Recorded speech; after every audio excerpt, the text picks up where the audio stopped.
Bonjour à tous, aujourd'hui une émission sur les différents chemins spirituels qui existent dans le monde contemporain, dans notre monde, et qui sont diffusés largement par le biais des réseaux sociaux. Alors si je fais cette émission, c'est justement pour donner quelques pistes, pour apprendre à discerner le vrai du faux, le bien du mal, ce qui est honnête et ce qui est détourné, perverti. Donc vous savez que le but de cette chaîne est justement de parler de la perversion. Et justement là on est dedans puisque parmi les différents chemins spirituels, il y en a effectivement qui sont détournés de leur sens et qui en fait n'existent non pas pour élever l'être humain, ce qui est justement le chemin spirituel par excellence, élever l'être humain, aller vers l'amour, vers la compréhension de ce qu'est l'amour, cette connaissance, vers un rapport à soi, aux autres et au monde qui est altruiste, qui est compréhensif, qui est bienveillant. Et au contraire de tout cela, d'autres courants spirituels instrumentalisent le langage, utilisent les mêmes mots, ou alors utilisent toutes les brèches qui peuvent exister en fait, sont utilisées, exploitées. Et ils exploitent aussi l'envie spirituelle, le besoin spirituel qui émane des êtres humains à l'époque actuelle de plus en plus, du fait d'une vie complètement disloquée, un mode de vie disloqué que nous avons, avec un rythme effréné dans nos vies, un manque de sens, que ce soit dans le travail, dans ce que nous vivons, un manque de respect de la vie elle-même, des êtres humains, des animaux, des végétaux, des êtres en fait, de la terre. Et donc en fait, le monde matériel n'est pas suffisant, ne donne pas assez, les êtres humains ont besoin de nourriture spirituelle, et donc certains courants qui se disent spirituels utilisent et exploitent ce besoin de nourriture spirituelle pour détourner le plus d'êtres humains possible du bon chemin spirituel, tout en leur faisant croire qu'ils sont sur le bon chemin. Voilà, je ne sais pas si je m'explique assez bien. Donc en fait, il y a spirituel et spirituel.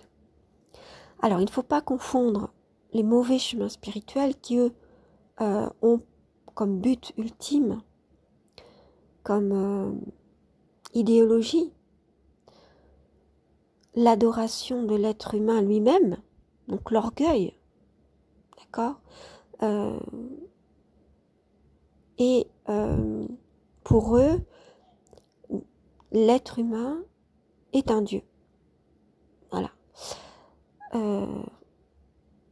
Ils peuvent dire effectivement, nous sommes, il y a une source, il y a un dieu effectivement, mais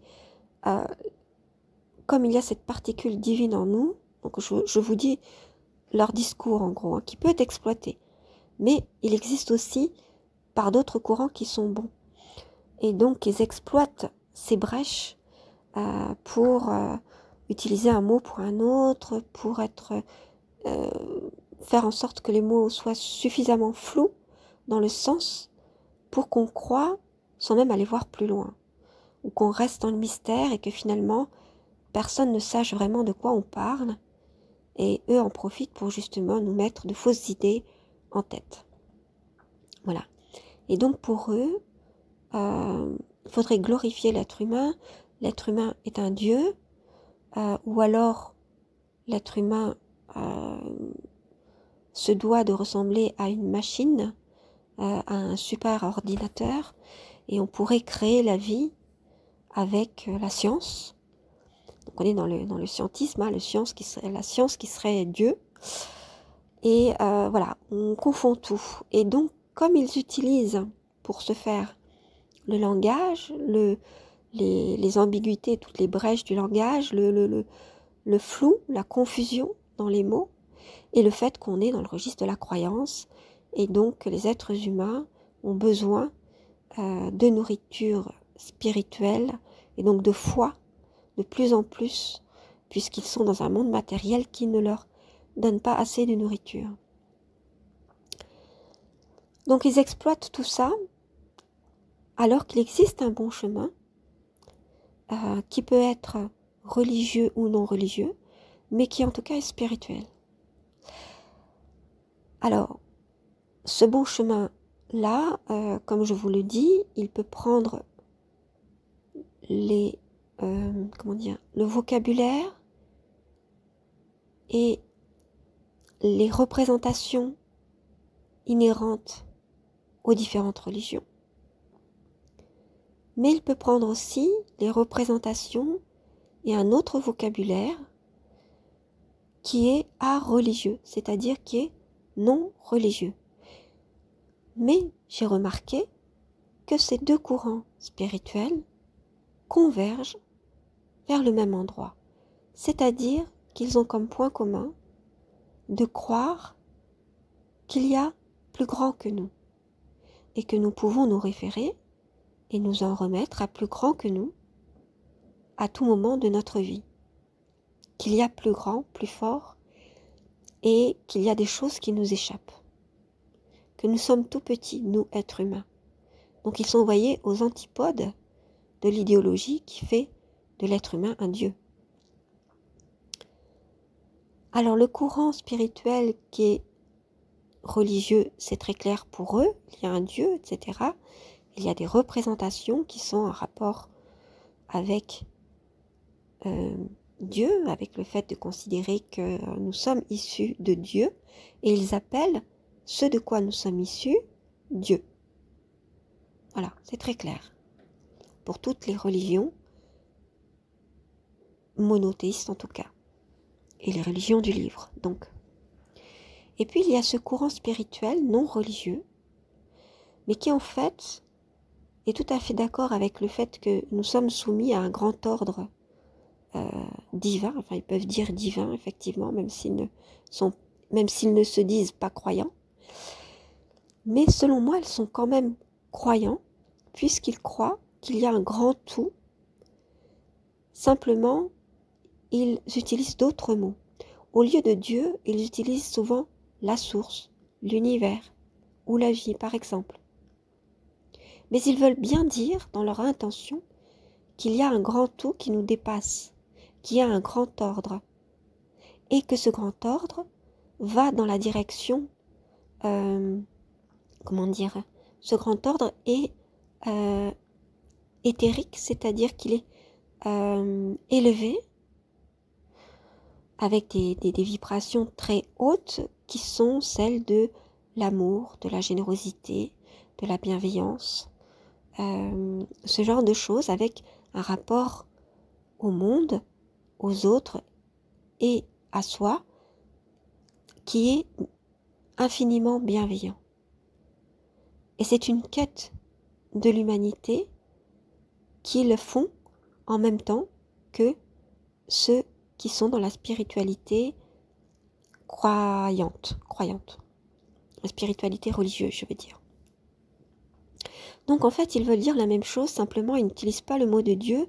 Alors souvent, j'ai remarqué que ces personnes-là, qui croient pourtant aux mêmes choses, c'est-à-dire qu'ils croient qu'il y a quelque chose au-dessus de nous, simplement, ils n'utilisent pas les rites que nous utilisons, mais peuvent très bien faire de la méditation avec beaucoup de gratitude, être dans la gratitude, dans l'ouverture, dans la bienveillance, dans ce genre de choses. Donc c'est exactement sont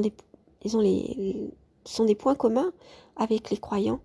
Simplement, ils ont du mal à prononcer le mot de Dieu, mais parce que souvent, dans leur famille ou quand ils en ont entendu parler, ça leur a semblé quelque chose de faux ou d'hypocrite parce que ils avaient vu dans les pratiques des personnes qu'ils connaissaient qui étaient croyantes ou religieuses de l'hypocrisie ou de la fausseté ou du mensonge ou des choses, des pratiques qui n'étaient pas en rapport avec l'idéal qu'ils se faisaient de la religion.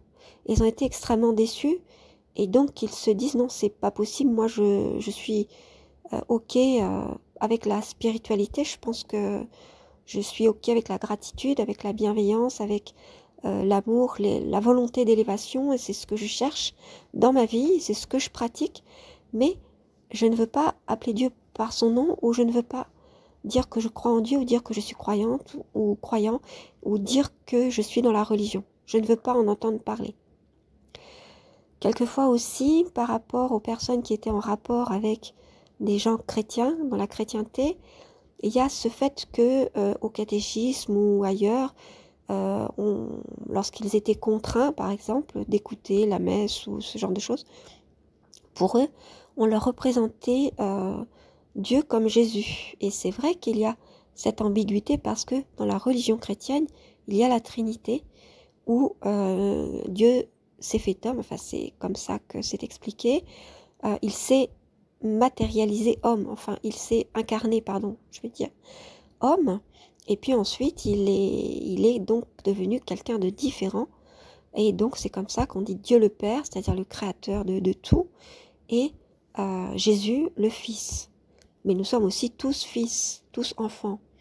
Mais lui est fils parce que en se créant homme et en vivant une vie d'homme, il fallait le distinguer. Il a voulu se distinguer, Dieu lui-même, hein, certainement, c'est comme ça dans la religion chrétienne. Et donc, il y a une confusion après parmi les personnes qui ne connaissaient pas forcément ces choses ou qui ne savaient pas les dire avec les bons mots aux enfants. Et donc, ces personnes-là, souvent, se sont dit, mais non, moi, si on me parle de Dieu, je me le représente comme un être humain ou comme un papa avec une grande barbe, etc. Il y a des confusions même parfois avec le Père Noël, vous voyez, ce genre de choses. Et donc, ils ne veulent pas, ils ne sont pas d'accord avec ça. Parce qu'ils disent, Dieu n'est pas une personne. Et je confirme, Dieu n'est pas une personne, non, ça n'est pas une personne. Ça n'est pas un être humain, puisque Dieu est là dont nous venons et là d'où vient tout l'univers. L'étincelle qui a fait que l'univers existe, qui n'est pas du tout incompatible avec la science, simplement que nous ne savons pas d'où nous sommes issus et comment nous sommes issus. Mais donc, il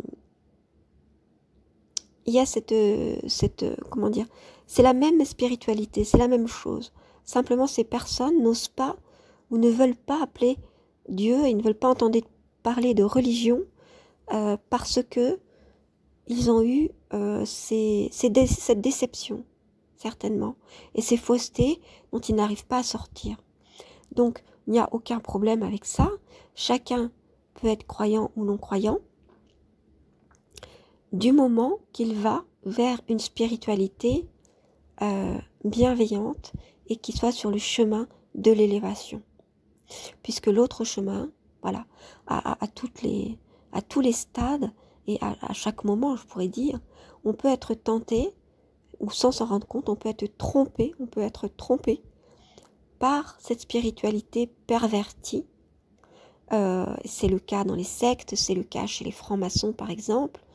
Vous savez que chez les francs-maçons, ceux qui sont en bas de l'échelle, qui viennent de rentrer, ou même au milieu, puisque ça va jusqu'à 33 degrés, je pense, ne savent même pas qu'ils adorent Satan en réalité. Ils ne savent pas. Alors que la franc-maçonnerie, c'est justement cela. Mais c'est caché aux adeptes eux-mêmes. Alors, évidemment, ce qui est utilisé, c'est l'intérêt, puisque c'est un groupe d'entraide, en fait, hein, puisqu'ils se disent frères entre eux, donc ils s'entraident entre eux, c'est un groupe d'entraide. Donc, ils essaient d'utiliser cette séduction, cet intérêt, pour faire en sorte que les personnes rentrent dans cette confrérie. Mais, en fait, ils ne s'en rendent pas compte. Et une fois qu'ils sont pris au piège, après avoir monté tous les échelons, où ils font ils se gavent d'orgueil, ils font se gaver d'orgueil les personnes, tout en les soumettant à une certaine hiérarchie. Ils sont pris au piège et donc ils sont obligés de rester, sauf quelques-uns qui arrivent à s'en sortir, dans cette fausse spiritualité, cette spiritualité détournée, pervertie, puisqu'il s'agit, vous voyez, d'adorer soit l'être humain, soit la machine, soit la science, soit le diable.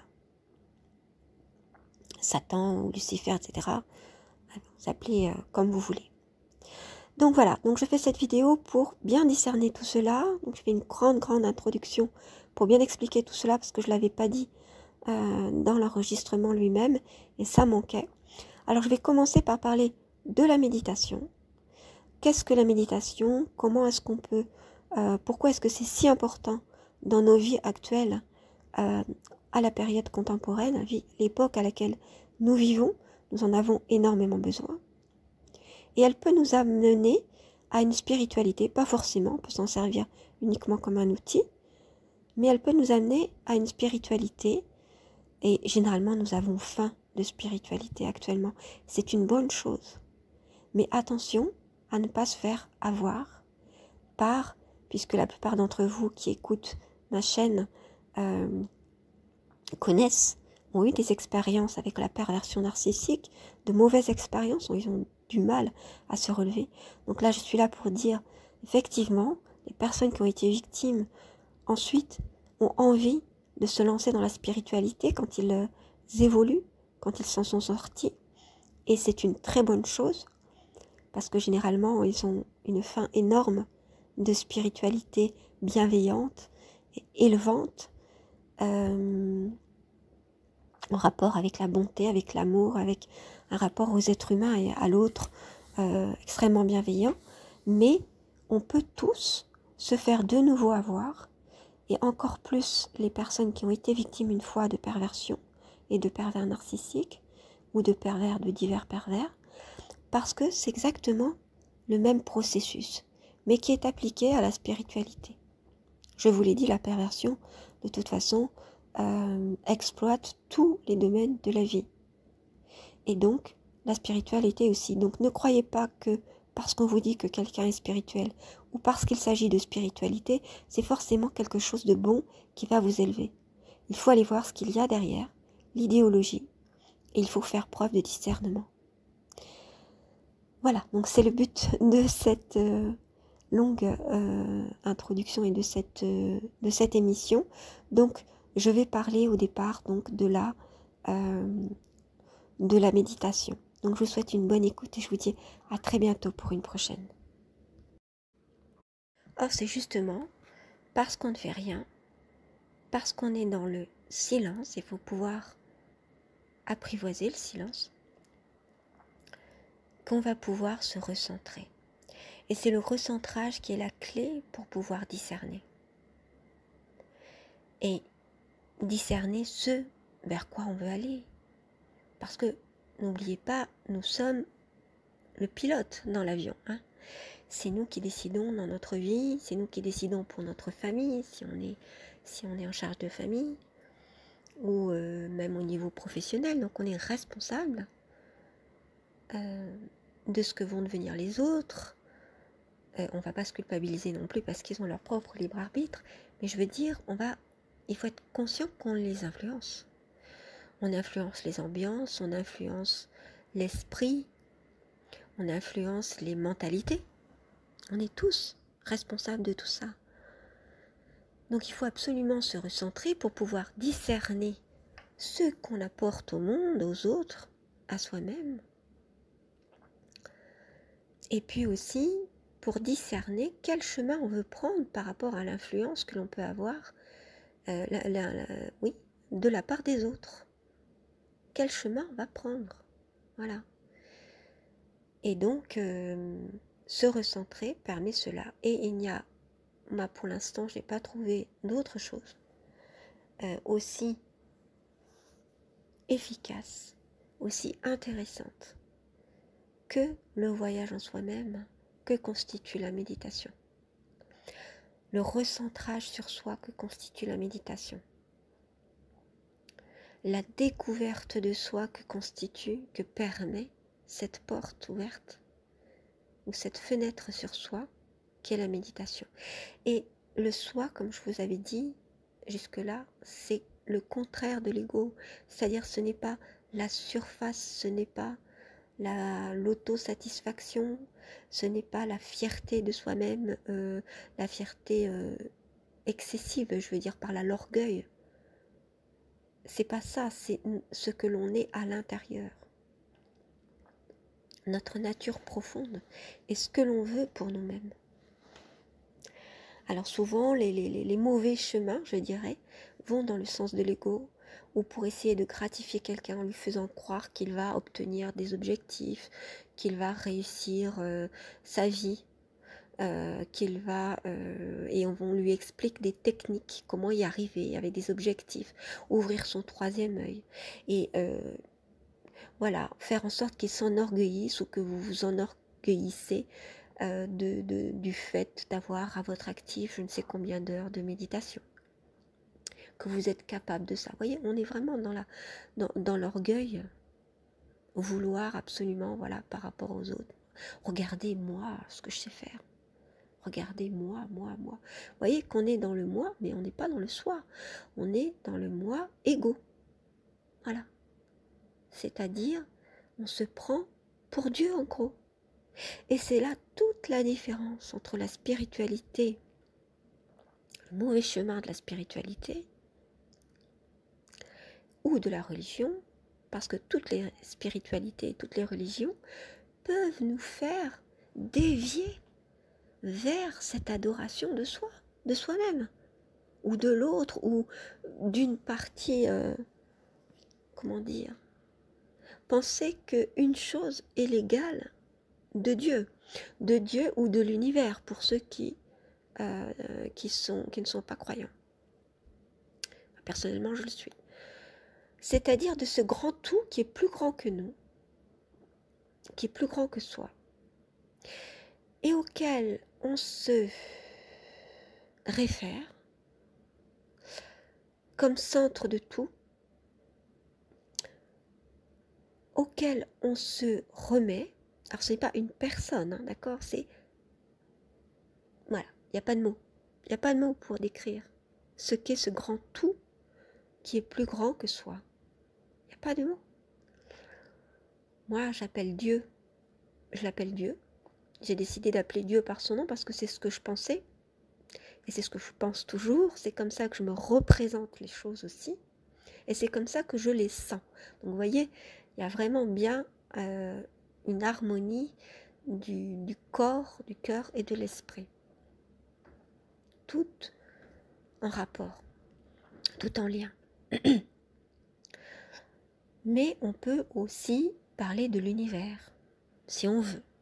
Mais on parle de la même chose. Comme je vous disais, remplacer l'univers par Dieu ou Dieu par l'univers, vous serez soit dans le monde, dans un langage, dans un registre religieux ou dans un registre spirituel, religieux, mais qui est spirituel pour autant.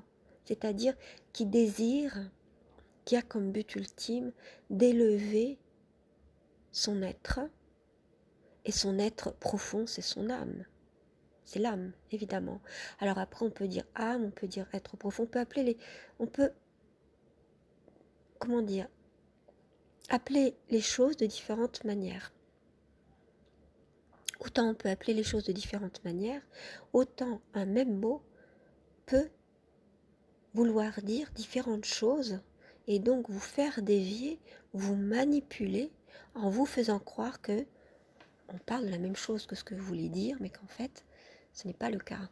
Et c'est ce que, justement, beaucoup de sciences ésotériques, ou qui se disent sciences ésotériques, ou qui se disent uniquement spirituelles, veulent absolument manipuler les esprits en utilisant un registre, c'est-à-dire un vocabulaire, des mots, le mot d'amour, le mot d'alignement, le mot d'énergie, vous voyez, de choses en rapport avec le spirituel. On va vous dire que quelqu'un est très spirituel, mais il y a spirituel et spirituel, il y a spirituel vers le bon chemin, c'est-à-dire le chemin de la bienveillance, du sens de la vie qui va dans le sens de la bienveillance, de la quête de l'humanité, de l'élévation de l'humanité et de l'élévation de soi, mais de toute l'humanité, d'accord? De pas seulement un groupe de personnes. Et puis il y a le chemin qui va vers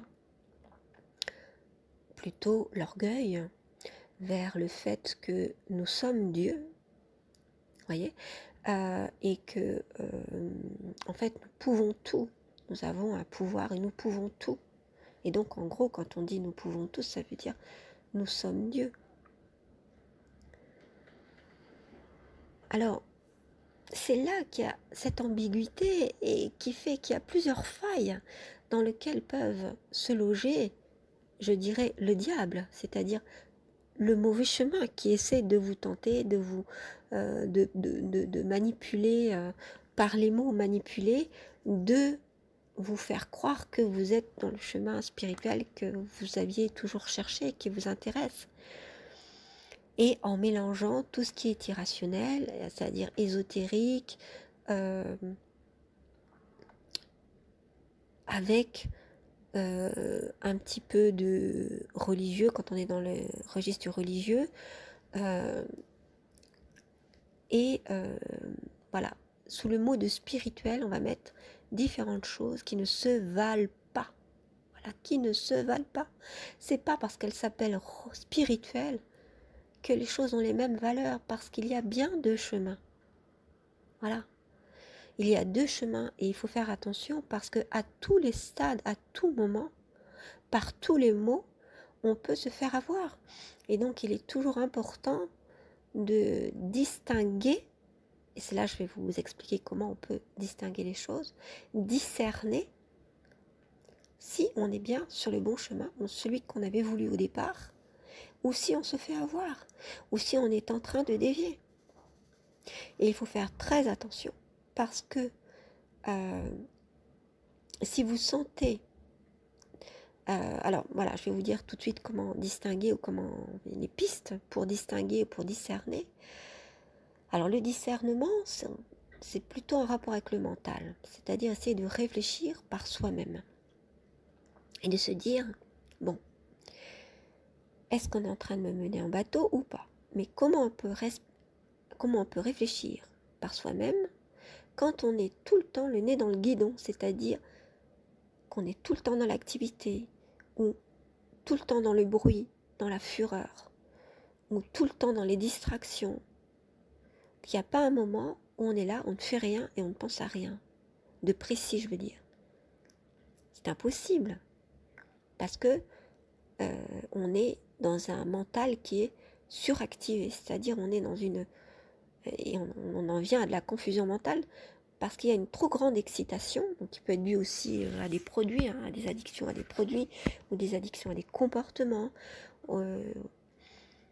Fait qu'on n'arrive plus, on est dans un rythme effréné en fait. Et c'est ce que nous sommes tous pour la plupart, et c'est ce que nous, comment dire, on nous oblige à vivre de par les rythmes que nous avons dans nos vies occidentales, je veux dire. C'est pas le cas dans certaines sociétés plus traditionnelles, ou dans certaines communautés plus traditionnelles, mais dans cette société occidentale, effectivement, on a des rythmes effrénés parce qu'on a le rythme par les horaires, par le temps qui nous est imposé, le rythme au niveau de la semaine, des week-ends. On a quelques week-ends pour se reposer, mais dans les week-ends, on a tout un tas d'activités. Aussi, donc tout un tas de rythmes aussi dans la journée, avec les rythmes de travail, les cadences, je dirais. Et puis, où il faut en faire toujours plus. Donc là, vous savez que maintenant, on a de moins en moins de personnel pour faire toujours plus. Donc ça veut dire que la charge de travail est multipliée par 3, par 10. La charge de travail est énorme. La charge mentale est énorme. Donc on est dans un rythme de travail où on veut tout le temps optimiser notre temps, parce qu'on nous met aussi des modèles, que ce soit par la publicité, par les médias, les réseaux sociaux, des modèles où il faut absolument être parfait, c'est-à-dire être parfait dans tous nos rôles. toutes nos casquettes. Par exemple, si on est parent, on doit être un parent parfait. Si on est un amant ou une maîtresse, on doit être la maîtresse ou l'amant parfait. Si on est un mari ou une épouse, on doit être le mari ou l'épouse parfaite. Si on est un ami, on doit être l'ami parfait. Et comme on est tout ça, évidemment, si on est un professionnel, par exemple, je sais pas, comptable, on doit être le comptable parfait. On ne doit faire aucune erreur. On n'a pas le droit à l'erreur. Si on est un manager, on doit être le manager parfait, vous voyez. Donc il y a tous ces modèles qui sont à l'intérieur de nous. C'est-à-dire qu'on les a intériorisés, ces modèles. Ils ne sont pas seulement à l'extérieur, on nous dit faites comme ça et sinon vous serez considéré comme quelqu'un de mauvais. Non, c'est à l'intérieur de vous. C'est-à-dire que nous voulons être parfaits parce que c'est une injonction qu'on a intériorisée, en gros. Donc de par les rythmes, de par ces modèles, on est pris dans un magma, dans un quelque chose qui nous compte dans des contraintes constantes dans la vie. Dans nos vies, nous sommes constamment contraints, beaucoup plus que ne l'étaient nos aïeux, parce que nos aïeux, ils étaient peut-être contraints par la société, par des modèles, par la famille, par des us et coutumes, des choses comme ça, vous voyez, puisque la société, par définition, contraint. Quand on vit en société, on est contraint. Mais là, on est ultra contraint. C'est plus que contraint, on est prisonnier, on n'arrive plus à penser, en gros. Hein. Si vous rentrez chez vous le soir et puis que quelquefois vous vous dites, j'arrive même plus à penser, j'arrive même plus à réfléchir par moi-même ou même plus à rêver sur des choses intéressantes, puisque mes rêves sont dictés par des modèles, par des émissions fictives, des films, des séries, etc. Vous n'arrivez même plus à rêver par vous-même. On n'arrive plus à rêver par nous-mêmes. Donc voilà ce qu'on est devenu. Et effectivement, on n'arrive plus à penser, à rêver, et on n'est plus du tout, mais alors plus du tout connecté à notre soi. On est seulement dans l'ego. Dites-moi que je suis le meilleur. T'es le meilleur, t'es la meilleure, voilà. Ben non, quelqu'un qui voudrait simplement être bien, pas forcément le meilleur. Vous voyez, comme s'il y avait cette concurrence tout le temps. On est dans ce monde concurrentiel. Il faut absolument qu'une chose soit meilleure qu'une autre et on va juger à l'aune de la performance. Toujours la performance. Alors la méditation, quand on veut méditer, quand on se trouve en burn-out, et Dieu sait s'il y a énormément de burn-out actuellement, on a un énorme besoin de se reconnecter à soi. Et je suis en train de penser, en disant reconnecter, vous voyez, je pense reconnecter à la source, parce que c'est exactement le langage qui est utilisé dans les réseaux sociaux, les émissions, les livres, etc. Comment dire, cet aspect spirituel des choses à laquelle beaucoup de personnes aspirent, se connecter à la source. Alors la source est mise pour Dieu, vous voyez, c'est-à-dire que dans le monde, dans le registre de l'A religieux, le A privatif, c'est-à-dire le A qui veut dire non religieux, mais qui est quand même spirituel, eh bien on parlera de la source plutôt que de Dieu. Mais vous remplacez Dieu par la source ou la source par Dieu ou par l'univers, la source, l'univers, c'est un peu la même chose. C'est-à-dire qu'en gros, les phrases sont les mêmes, etc. Tout est pareil, sauf que dans l'un, on parle de Dieu comme source de toute chose, de ce qui est plus grand que nous. Et dans l'autre, dans le spirituel qui est religieux, on dira la source ou alors on dira l'univers. Ou le grand tout, ou alors l'innommable, ou celui qui n'a pas de nom. Celui, mais sans vouloir parler d'un homme, hein, d'un être humain, hein, mais en parlant de quelque chose, voilà, on ne sait pas quoi, qui est plus grand que nous. Donc on parle, donc ma question c'est, la question à laquelle je voulais répondre, donner des pistes de réponse, c'était est-ce que la prière et la méditation, c'est la même chose? Ben, vous voyez que quand on médite, on est quand même forcément dans le spirituel. Alors, sauf ceux qui méditent, qui utilisent uniquement cette technique de méditation et qui s'arrêtent là, c'est-à-dire pour pouvoir se détendre, dont leur objectif est uniquement de se détendre, de sortir du burn-out, de sortir du stress, etc. Et qui vont juste travailler sur les rythmes vitaux que sont la respiration et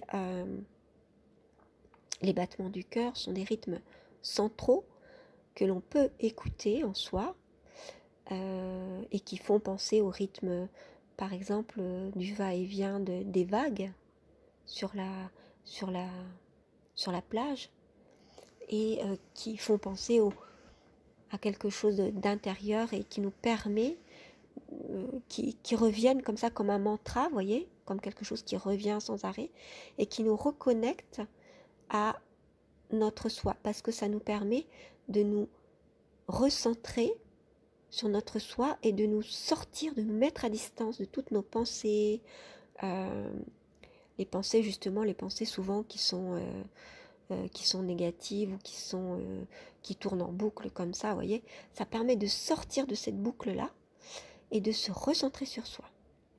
Donc, hormis ces personnes qui utilisent la méditation pour dans un but complètement, stratégique, quoi. Un peu comme s'ils prenaient un médicament, ou comme s'ils allaient voir un psychologue, et que ce serait un des moyens parmi d'autres de lutter contre le stress, puisque leur objectif serait uniquement de lutter contre le stress, du burn-out, etc. Hormis ces personnes-là, et ça peut être le cas, où on peut rentrer par là, eh bien, on accède quand même par la méditation. Il y a quand même une petite fenêtre qui s'ouvre. On accède au spirituel. Parce qu'on accède à quelque chose qui est, enfin petit à petit, à quelque chose qui est plus grand que soi. Et on peut, par la méditation, accéder au spirituel. Alors, on accède au spirituel, mais c'est-à-dire, c'est quoi le spirituel? Donc, spirituel, il y a esprit dedans. Spirit, c'est-à-dire esprit. L'esprit, alors dans ma conception des choses, parce que moi je suis plutôt dans une conception harmonie, cœur, corps, esprit, parce que pour moi, tout part du cœur. Et le tout, pour que nous arrivions à nous sentir bien et à nous connecter à la source, donc ou à Dieu, c'est-à-dire à nous-mêmes aussi, au fond là. Nous ne sommes pas Dieu, mais en nous connectant à nous-mêmes, ça nous permet d'être en connexion, d'être en rapport, d'accéder à l'innommable, à Dieu en fait, ou à l'univers, ou à la source si vous voulez. Parce qu'on est à l'intérieur de nous, et non pas parce que nous sommes Dieu, d'accord? C'est là toute la subtilité et toute l'ambiguïté, et qui fait que justement, par ce langage-là, d'ailleurs, vous voyez, moi-même je me suis trompée en le disant, parce que, enfin, je ne me suis pas trompée, mais je voulais dire, aller trouver Dieu au fond de soi, c'est-à-dire aller trouver la source au fond de soi, c'est-à-dire que c'est en étant dans le silence, en étant dans la méditation qu'on va arriver à pouvoir rentrer dans ce rapport avec l'univers, la source ou avec Dieu, et qu'on ne peut pas le faire quand on est dans le bruit, la fureur, la trop grande activité, etc. C'est parce qu'on rentre en soi qu'on va arriver à pouvoir prier. Et c'est là qu'en fait, je vais parler de la différence entre la prière, la différence et des similitudes entre la prière et la méditation. Voilà, donc les deux se font en rentrant en soi, et comme je l'ai expliqué, on est dans le monde spirituel, sauf les personnes qui veulent en rester au fait de utiliser la méditation pour un objectif. Ça peut être le cas, pourquoi pas. Mais les personnes qui sont dans le spirituel, en fait, dans la méditation, qu'est-ce qu'on fait? On écoute, on s'écoute soi, parce qu'on s'écoute respirer en tant qu'être humain, qui a un corps, donc on écoute son corps. Au départ, on commence par là. On écoute les rythmes, le rythme ou les rythmes de son corps.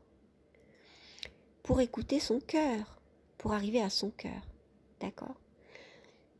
Parce que tout part du cœur. Mais comme on est déconnecté, comme je vous l'ai dit, dans la vie actuelle de son cœur, de notre cœur, ça nous permet, par le corps, on peut accéder à son cœur. Donc en fait, on écoute quand on est dans la méditation, pour après entrer en relation, mais on écoute. Après, on peut arriver, plus on médite, plus on peut arriver, et plus on a envie aussi, d'envoyer des choses, des choses comme de la gratitude, de l'amour, etc. C'est-à-dire qu'au début, on va se mettre à prendre conscience de nos émotions et de nos ressentis,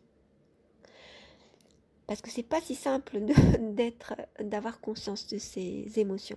Souvent, quand on est dans le bruit, la fureur, comme je vous disais, dans cette vie actuelle, dans le flot de la vie, mais la vie trépidante que l'on a, qui est excessive, qui nous déconnecte de notre être intérieur, on n'est pas en rapport avec nos émotions.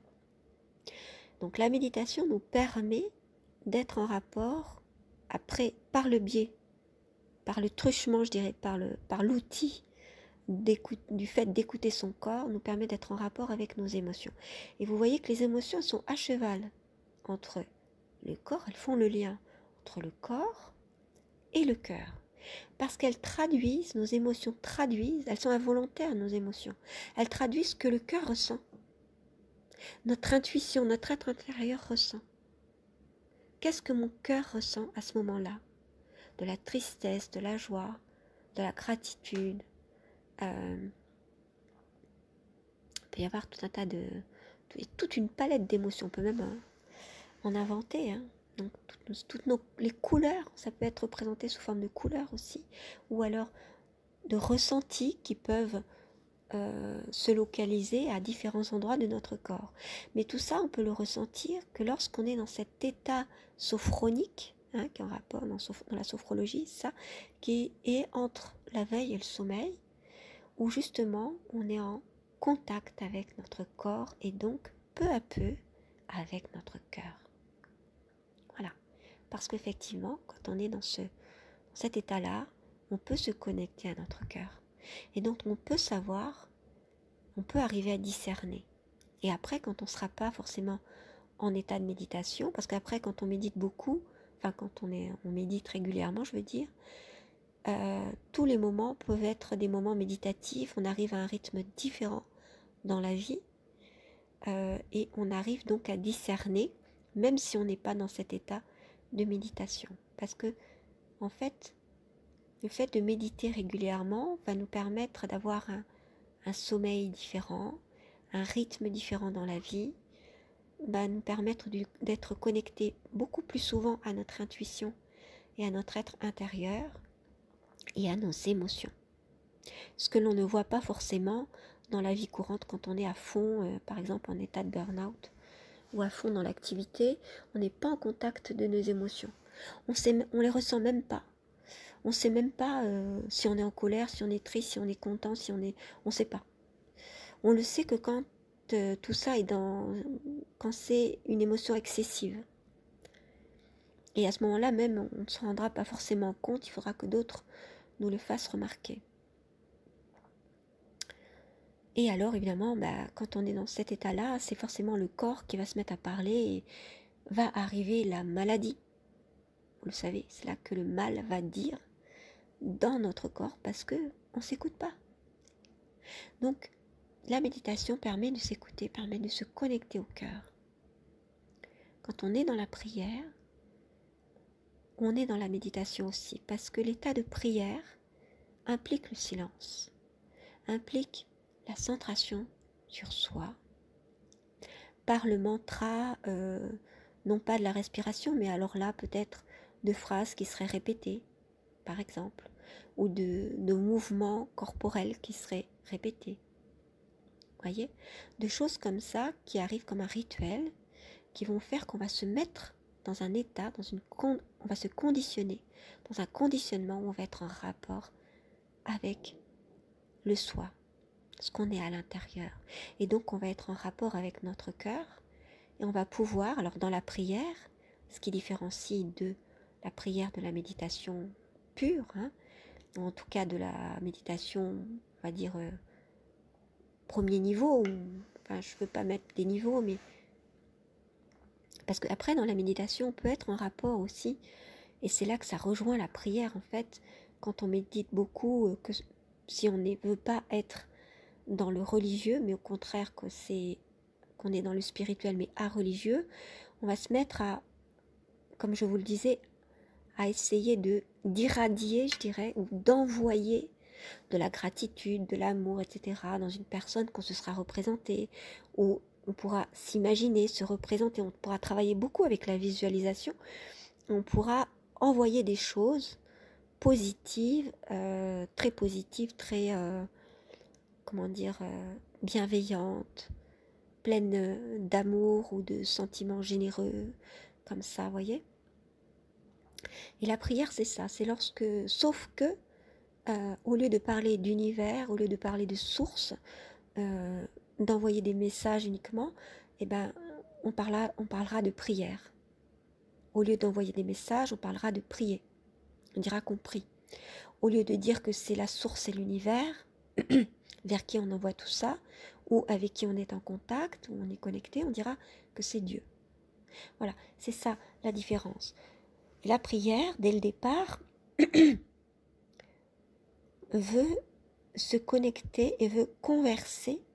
C'était donc un dialogue avec Dieu, avec la source, avec la divinité. Alors je dis là, ça ne veut pas dire qu'elle est féminine, c'est parce que je n'ai pas de mots pour en parler. Avec Dieu, avec la source, avec tout ce que vous voulez. Donc en fait, c'est une conversation, la prière. Ce n'est pas seulement, comme on le croit souvent, demander quelque chose, prier, je vous prie de, c'est-à-dire demander quelque chose, c'est-à-dire faites que, je sais pas moi, que je sois en bonne santé, ou des choses comme ça. C'est pas uniquement demander, ça c'est le premier niveau de la prière, on pourrait dire. Mais les niveaux supérieurs de la prière, c'est quand on remercie surtout. On est donc dans la gratitude par rapport à ce qu'on a, le fait d'être vivant déjà, de respirer, peut-être d'avoir tout ce dont on a besoin. Même si on n'a pas tout ce dont on a envie, mais on peut avoir tout ce dont on a besoin. Donc remercier pour tout ce que l'on nous donne, même qui ne vient pas forcément de Dieu directement, quand on est dans la prière, je parle donc dans une spiritualité religieuse, mais remercier pour tout ce que l'on a, pour l'air que l'on respire, l'eau que l'on boit, le fait que l'on n'est pas malade, le fait que notre famille ne l'est pas non plus, pour tout ce que l'on a eu à la fin de la journée, si l'on prie par exemple en fin de journée, ou tout ce que l'on va avoir, tout ce qui va nous être donné, parce que quand on est dans la prière, dans une spiritualité religieuse, on pense, on dit, enfin c'est dans le dogme, que tout ce qui nous est donné vient de Dieu, donc on remercie Dieu pour, par exemple, ce que l'on va manger, ce que l'on va boire, les bonnes choses qui vont nous arriver, et lorsqu'il nous en arrive de mauvaises, on sait que ce sont des épreuves, on les voit comme des épreuves. Donc quand on est dans une spiritualité religieuse, on a une représentation des choses avec tout ce qui est mauvais, tout ce qui nous arrive de mauvais, on le voit comme une épreuve qui nous est donnée pour nous élever spirituellement. C'est comme ça qu'est la spiritualité religieuse. Voilà, comme ça qu'est vue la spiritualité religieuse. Et donc, être dans la gratitude, c'est aussi remercier pour les épreuves. Parce que les épreuves nous permettent de grandir, de nous élever dans la spiritualité, de comprendre, même si on ne comprend pas forcément par le mental, mais par le cœur, que tout a un sens. Et que justement, si nous avons cette épreuve, c'est parce que on aura de bonnes choses qui nous arriveront par la suite. Et c'est aussi Alors quand on est dans toutes les spiritualités, qu'elles soient religieuses ou areligieuses, ou non religieuses donc, c'est justement d'être en pleine conscience par rapport à ce que l'on vit, ce que l'on ressent, par rapport au fait d'être vivant même. Plutôt que de penser que tout ça est tout à fait normal, de ne pas s'émerveiller, de trouver que c'est stupide de s'émerveiller parce qu'on n'a jamais rien vu, donc pourquoi tu t'émerveilles devant le coucher de soleil, t'as jamais rien vu ou quoi, voilà. Ben non, c'est au contraire quand on est spirituel, quand on est dans une spiritualité basée sur le soi et sur la bienveillance, sur un rapport à soi, au monde et aux autres bienveillants, plein de bonté, de générosité qui veut sans cesse, ou on veut sans cesse s'améliorer, s'élever, eh bien, on est dans cette gratitude constante. Et on fait en sorte de l'être, quand bien même ça nous est difficile de l'être, parce que, par exemple, on peut être dans l'envie ou dans la jalousie, c'est reconnaître les défauts qu'on peut avoir, mais justement en avoir conscience, faire un examen de conscience, comme on dit, pour pouvoir s'améliorer et vouloir le bien pour les autres et pas seulement pour soi. Et donc être dans une gratitude pour les autres et pour soi. Et vouloir cette fameuse abondance, la vouloir que si elle est bonne pour le monde, pour les autres et pour soi. Et pas uniquement comme ça parce qu'on le veut, comme par exemple on voudrait gagner au loto pour soi, uniquement pour soi, et peu importe si les autres sont pauvres à côté de nous en fait, voyez. Donc en fait, quand on est dans la gratitude, cette notion d'abondance, on la voit comme l'abondance pour soi et pour les autres. Et cet excès, parce que l'abondance, c'est avoir plus que ce dont on a besoin, avoir à profusion, eh bien on veut l'abondance pour le monde, pour l'humanité, et pas seulement pour soi. Si on le veut pour soi, c'est aussi pour qu'on soit assez fort et assez bon pour pouvoir justement aider les autres. Et pour que justement il y ait cet esprit qui s'élève pour élever les consciences en fait. Élever les consciences et que justement le monde soit plus spirituel et plus basé sur spirituel d'une manière bienveillante. Et non pas dans un comment dire, dans un simulacre du spirituel qui utiliserait les mêmes mots mais qui en fait viserait l'ego, l'orgueil, le mal pour les autres ou pour soi, c'est-à-dire vouloir le mal en fait, mais en utilisant les mêmes mots, le même registre du spirituel. C'est ce pourquoi il faut faire attention à ne pas se faire manipuler là-dessus. Et c'est ce pourquoi j'ai fait cette émission. Voilà. Voilà, je vous retrouve pour la fin de l'émission. J'espère qu'elle vous a plu. Si il y a des choses qui vous intéressent à voir développer ici, vous pouvez m'en parler dans les commentaires. Je suis ouverte à toute interprétation et comme je vous le dis, souvent il s'agit n'est pas la science infuse. Je fais ces émissions en fait d'une manière très particulière en méditant longtemps avant, à une quarantaine de minutes environ, et ensuite j'oublie tout ce que je sais,